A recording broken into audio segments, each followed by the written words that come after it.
నమస్కారం. S M news channel స్వాగతం. వార్తలు చదువుతుంది భూపతి ధర్మారావు.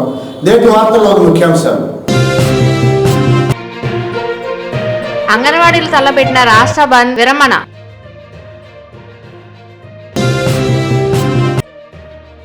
తడిసిన ధాన్యం ప్రభుత్వం కొనుగోలు చేయాలి.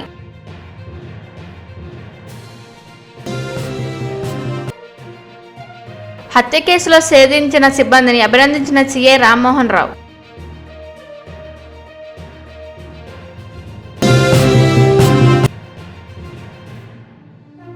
బాపట్లలో తిరంగ ర్యాలీ.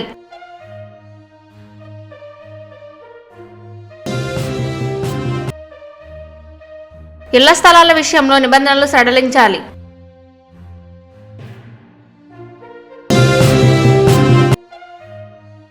రేపు పీవీ పాలెంలో ప్రభుత్వ వైద్యశాల ప్రారంభం. అంగన్వాడీల సమ్మె చర్చల సఫలం కావడంతో బుధవారం కార్మిక సంఘాలు తలపెట్టిన రాష్ట్ర బంద్ను వివరించినట్లు సిఐటిసి బాపట్ల జిల్లా అధ్యక్షుడు మణిలాల్ తెలిపారు. మంగళవారం రేపల్లో ఆయన మాట్లాడుతూ గత 42 నుంచి ఆంధ్ర రాష్ట్రంలో అంగన్వాడీల సమస్యల పరిష్కారం కోరుతూ ఉమ్మడి పోరాటం నడిపిస్తున్న అంగన్వాడీల సమ్మెను రాష్ట్ర వ్యాప్తంగా మద్దతు ఇవ్వడంతో చారిత్రాత్మకమైన సమ్మెను రాష్ట్ర ప్రభుత్వం నిర్వహించాలని కోరారు. ఈ సందర్భంగా ఆయన మాట్లాడుతూ రాష్ట్ర ప్రభుత్వం నిన్న జరిగినటువంటి అంగన్వాడీ ఉద్యమం మీద ఉక్కుపాదం మోపిన నేపథ్యంలో కార్మిక సంఘాలు సిఐటితో పాటు కార్మిక సంఘాలు అట్లనే వామపక్ష రాజకీయ పార్టీలు రేపు 24వ తేదీన బంద్కు పిలిపివ్వడం జరిగింది. అయితే ప్రభుత్వంతో రాత్రి జరిగినటువంటి చర్చలు సఫలమైన నేపథ్యంలో అంగన్వాడీ సమ్మెను విరమించడం జరిగింది. ప్రభుత్వం కొన్ని సమస్యల పట్ల సానుకూలంగా స్పందించి స్పష్టమైన హామీ ఇవ్వడంతో సమ్మెని విరమించుకోవడం జరిగింది. ఈ నేపథ్యంలో రేపు తలపెట్టినటువంటి ఆంధ్ర రాష్ట్ర బంద్ ని విరమించుకుంటా ఉన్నాం. ఆంధ్ర రాష్ట్ర బంద్ లేదనేటువంటిది వామపక్ష పార్టీలుగా సిఐటిగా తెలియజేస్తున్నాం. ఈరోజు అంగన్వాడీ ఉద్యమం సుదీర్ఘమైనటువంటి 42 రోజుల పాటు ఆంధ్ర రాష్ట్రంలో జరిగింది. అంగన్వాడీ ఉద్యమానికి అనేక మంది ప్రజాతంత్రవాదులు, అనేక ప్రజా సంఘాలు, మేధావులు, వివిధ రాజకీయ. డిసెంబర్లో వచ్చిన తుఫాను వల్ల రైతులు పొలాలలో తడిసిన రంగు మారిన ధాన్యాన్ని ప్రభుత్వం వెంటనే కొనుగోలు చేయాలని, రైతులకు నష్టపరిహారం వెంటనే అందజేయాలని రైతాంగం సఖ్యాత ఆధ్వర్యంలో డిప్యూటీ తహసీల్దార్ ఎం శివయ్యకు మంగళవారం వినతిపత్రం అందజేశారు. మాజీ ఎంపీపీ మైనేని రత్నప్రసాద్ మాట్లాడుతూ ప్రభుత్వం మాగాణి పొలాలలో వర్షం వల్ల మురుగుపోయే డ్రైనేజీల కాలంలో పూర్తితన పనులు చేపట్టకపోవడం కారణమని అన్నారు. 4-5 తారీఖుల్లో వచ్చిన తుఫాన్ సందర్భంగా రైతులందరూ కూడా మరి వరి కోతలో పోయిన వారు, అట్లాగే కోసి ఓది మీద ఉన్న వారికి నష్టపరిహారం ఇస్తాము, పండగ లోపని చెప్పేంతవరకు నష్టపరిహారం ఇవ్వలేదు. అట్లాగే ఆ రోజే మేము కేంద్ర బృందం వస్తుందంటే మరి కుప్పలు వేసిన వారికి కూడా నష్టం అని చెప్పాం.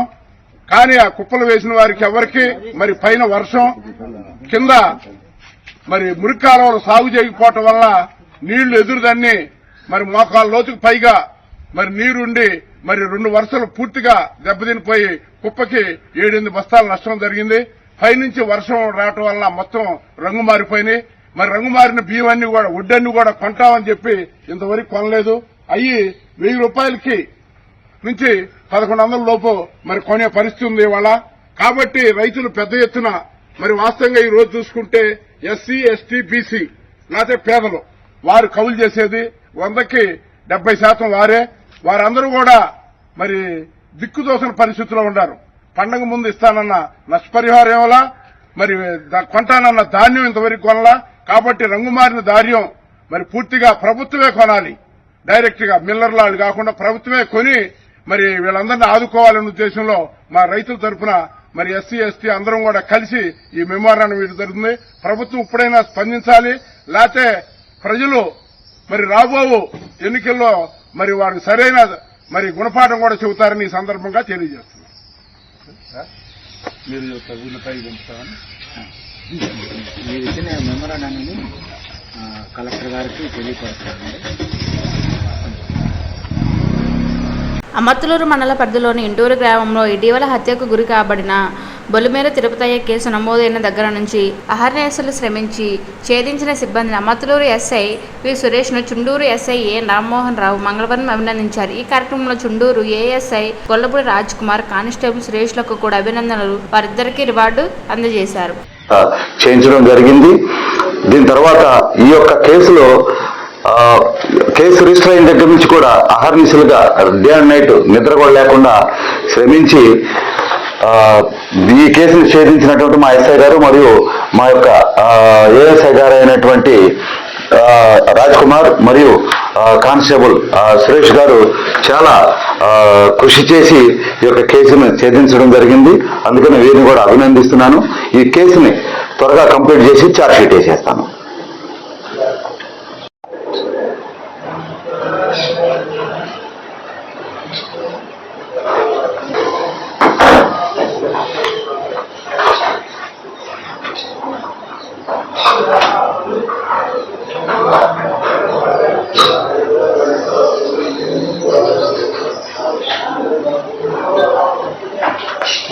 బాపట్ల పట్టణంలో బుధవారం ఏబీసీబీ ఆధ్వర్యంలో తిరంగ ర్యాలీ నిర్వహించారు. ఈ ర్యాలీలో పలువురు నాయకులు పాల్గొన్నారు. స్థానిక మున్సిపల్ హై స్కూల్ నుంచి పట్టణంలోని ప్రధాన వీధుల్లో ర్యాలీ కొనసాగింది. గణతంత్ర దినోత్సవం సందర్భంగా ఈ ర్యాలీ నిర్వహిస్తున్నామని విద్యార్థి సంఘం నాయకులు చెప్పారు. ఈ కార్యక్రమంలో బీజేపీ అనుబంధ సంస్థ నాయకులు, కార్యకర్తలు పాల్గొన్నారు. ప్రభుత్వం జర్నలిస్టులకు ఇచ్చే నివాస స్థలాల విషయంలో నిబంధనలను సడలించాలని బాపట్ల జిల్లా ప్రెస్ సబ్ అధ్యక్షులు వేజండ్ల శ్రీనివాసరావు అన్నారు. బుధవారం ఆయన కలెక్టర్ కార్యాలయంలో మీడియాతో మాట్లాడుతూ అక్రిడిటేషన్ కార్డు కలిగి ఉండడంతో పాటు స్థల అందజేసిన గుర్తింపు కార్డు ఉన్న జర్నలిస్టులకు ఎటువంటి నిబంధనలు లేకుండా నివేశ స్థలాలు మంజూరు చేయాలని అన్నారు.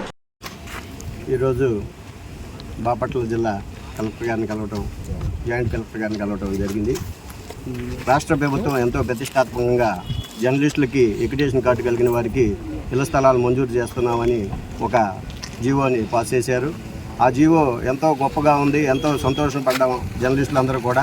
అందరికీ ఇళ్ల స్థలాలు వస్తాయి మన ఎక్రిడిటేషన్ ప్రాతిపదికగా అని అందరూ సంతోషపడుతున్న తరుణంలో ఈ రోజున ఏదో చిన్న చిన్న సాకులు చూపిస్తూ వారికి ఉన్నటువంటి 1-2 సెంటు స్థలాలని సాకుగా చూపించి మీకు అర్హత లేదు అని చెప్పడం చాలా బాధాకరమైన విషయం. ఈ విషయాన్ని ప్రభుత్వం పునరాలోచన చేసి మళ్ళీ తిరిగి ప్రతి జర్నలిస్టుకి పెట్టుకున్న ఎక్రిడిటేషన్ కార్డు కలిగినటువంటి ప్రతి జర్నలిస్టుకు కూడా ఇళ్ల స్థలాలు మంజూరు చేసే విధంగా ప్రభుత్వం చర్య తీసుకోవాలని, ఆ విధంగా ముందుకు ప్రభుత్వం వెళ్ళాలని, అదే దాంతో భాగంగానే వర్కింగ్ జర్నలిస్టులను కూడా గుర్తించి వారికి కూడా ఈ ప్రాతిపదికను తీసుకుని ప్రతి ఒక్కరికి కూడా ఈ ఇళ్ల స్థలాలు మంజూరయ్యే విధంగా ఈ ప్రభుత్వము అధికారులు చర్య తీసుకుని మా జర్నలిస్టులందరికీ కూడా న్యాయం చేయాలని ఈ పూర్వకంగా కోరుతున్నాం.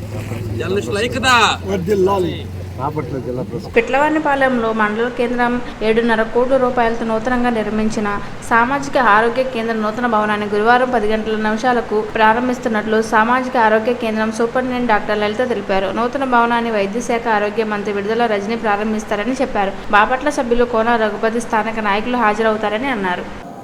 నేటి వార్తలు ఇంతటితో సమాప్తం.